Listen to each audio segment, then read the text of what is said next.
economy. Is the U.S. economy as strong as we think it is? Is the government hiding the real inflation story? Here now with their perspectives, Peter Schiff, the president of Euro Pacific Capital. Diane Swonk is the chief economist and senior managing director. CNBC senior economics reporter Steve Liesman. We've got Rick, we've got Ron, everybody going through this.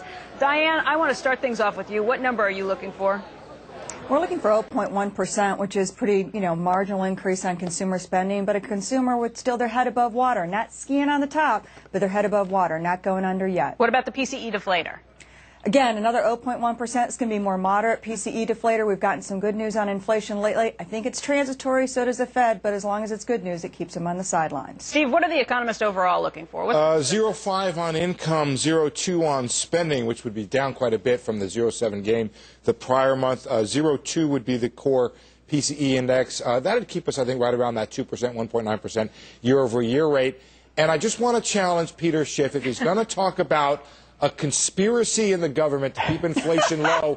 I want numbers. I want names, Schiff. Who's behind this greatest data conspiracy of all time? I've never called it a conspiracy. It's just very convenient that the people who have the most to gain from a low inflation are the ones that are coming up with the numbers. But I want to talk a little bit about... Have you ever met these people? You don't even know that. Yeah, I mean, I know these guys. I don't think they're capable of a conspiracy. Let me get back to this, Peter. to the personal spending. This is just the most ridiculous thing in the world. Peter, you go ahead. Well, let me talk about, one of the major problems with our economy is that Americans have been spending too much money, and we've been borrowing it from abroad to do it. And what we're experiencing right now in the mortgage markets is evidence that we can't afford to pay it back.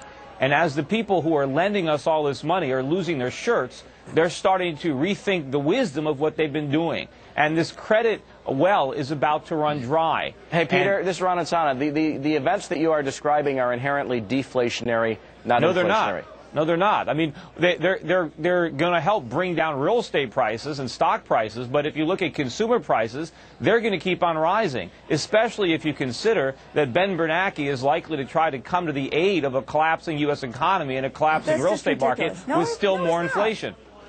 No, he's not. I mean, this whole idea of the statistics, I work hard for the National Association for Business Economics for the quality of government statistics. So you're part of the conspiracy, Diane. I'm part of the conspiracy. You're part of the conspiracy. Right, there you go. They're not the quality I'd like, but let's face it, the revisions that came out last week, do you even look at those? The benchmark revisions showed upward revisions to inflation historically, upward revisions to income, and upward revisions to the saving rate. I mean, across the board, mixed news from what you're talking about. If these guys had an incentive to do it, then they were doing it in the wrong direction.